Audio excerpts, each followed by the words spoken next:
ययाति का अपने यदु आदि पुत्रों से अपनी युवावस्था देकर वृद्धावस्था लेने के लिए आग्रह और उनके अस्वीकार करने पर उन्हें श्राप देना। शौनक जी कहते हैं, शतानीक राजा ययाति बुढ़ापा लेकर वहां से अपने नगर में आए और अपने ज्येष्ठ एवं श्रेष्ठ पुत्र यदु से इस प्रकार बोले। ययाति ने कहा, तात, कभी पुत्र शुक्राचार्य के श्राप से मुझे बुढ़ापे ने घेर लिया। मेरे शरीर में झुर्रियां पड़ गईं और बाल सफेद हो गए, किंतु मैं अभी जवानी के भोगों से तृप्त नहीं हुआ हूं। यदु, तुम बुढ़ापे के साथ मेरे दोष को ले लो और मैं तुम्हारी जवानी के द्वारा विषयों का उपभोग करूं। 1000 वर्ष पूरे होने पर मैं पुनः तुम्हारी जवानी देकर बुढ़ापे के साथ अपना दोष वापस ले लूंगा। यदु बोले, महाराज, मैं उस बुढ़ापे को लेने की इच्छा नहीं करता जिसके आने पर दाढ़ी मूछ के बाल सफेद हो जाते हैं, जीवन का आनंद चला जाता है, वृद्धावस्था सर्वथा शिथिल कर देती है, सारे शरीर में झुर्रियां पड़ जाती हैं और मनुष्य इतना दुर्बल तथा कृशकाय हो जाता है कि उसकी ओर देखते नहीं बनता। बुढ़ापे में कामकाज करने की शक्ति नहीं रहती। युवतियां तथा जीविका पाने वाले सेवक भी तिरस्कार करते हैं।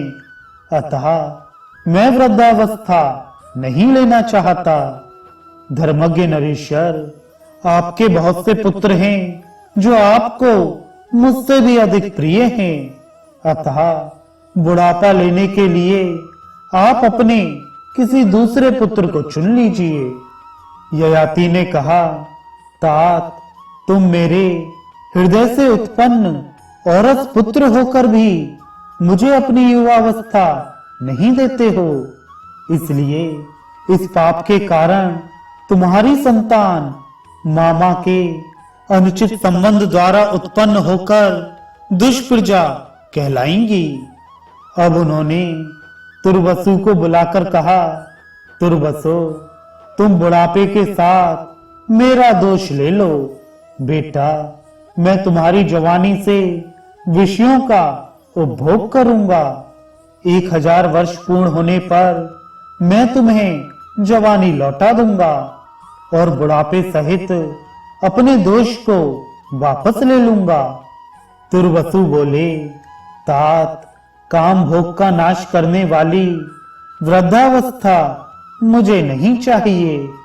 वह बल तथा रूप का अंत कर देती है और बुद्धि एवं मान प्रतिष्ठा का भी नाश करने वाली है।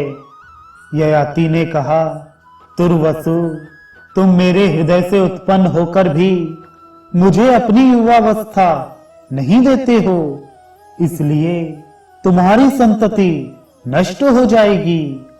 मुंह, जिनके आचार और धर्म वर्ण संकरों के समान हैं, जो प्रतिलोम संकर जातियों में गिने जाते हैं तथा जो कच्चा मांस खाने वाले एवं चांडाल आदि की श्रेणी में हैं, ऐसे यवन आदि से अधिष्ठित आट्टादी देशों के लोगों के तुम राजा होगे।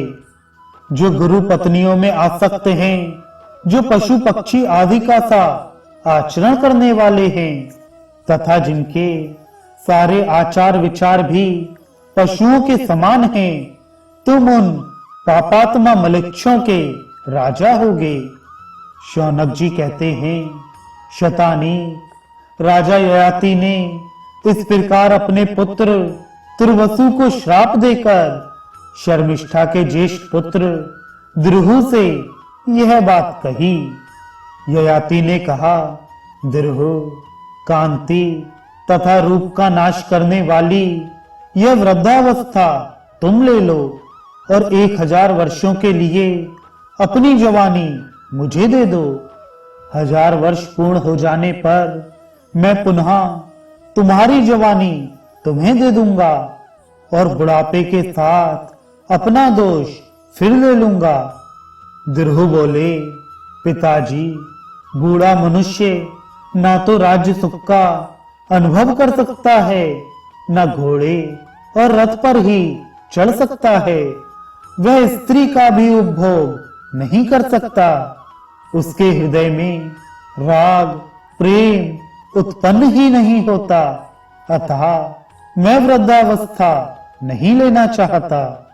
ययाति ने कहा, द्रुह, तुम मेरे हृदय से उत्पन्न होकर भी अपनी जवानी मुझे नहीं दे रहे हो, इसलिए तुम्हारा प्रिय मनोरथ कभी सिद्ध नहीं होगा।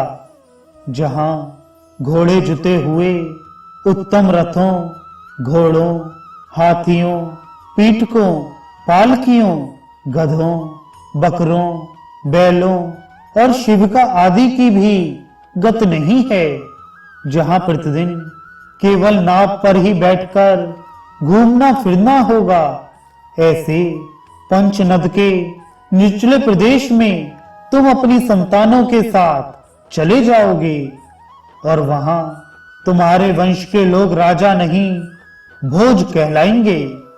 तदनंतर ययाति ने अनु से कहा, अनु, तुम बुढ़ापे के साथ मेरा दोष पाप ले लो और मैं तुम्हारी जवानी के द्वारा 1000 वर्ष तक सुख से चलते फिरते आनंद भोगूंगा। अनु बोले, पिताजी, बूढ़ा मनुष्य बच्चों की तरह असमय में भोजन करता है, अपवित्र रहता है तथा समय पर अग्निहोत्र आदि कर्म नहीं करता। अतः वैसी वृद्धावस्था को मैं नहीं लेना चाहता। ययाति ने कहा, अनु, तुम मेरे हृदय से उत्पन्न होकर भी अपनी युवावस्था मुझे नहीं दे रहे हो और बुढ़ापे के दोष बतला रहे हो। अतः तुम वृद्धावस्था के समस्त दोषों को प्राप्त करोगे और तुम्हारी संतान जवान होते ही मर जाएगी तथा तुम भी बूढ़े जैसे होकर अग्निहोत्र का त्याग कर दोगे।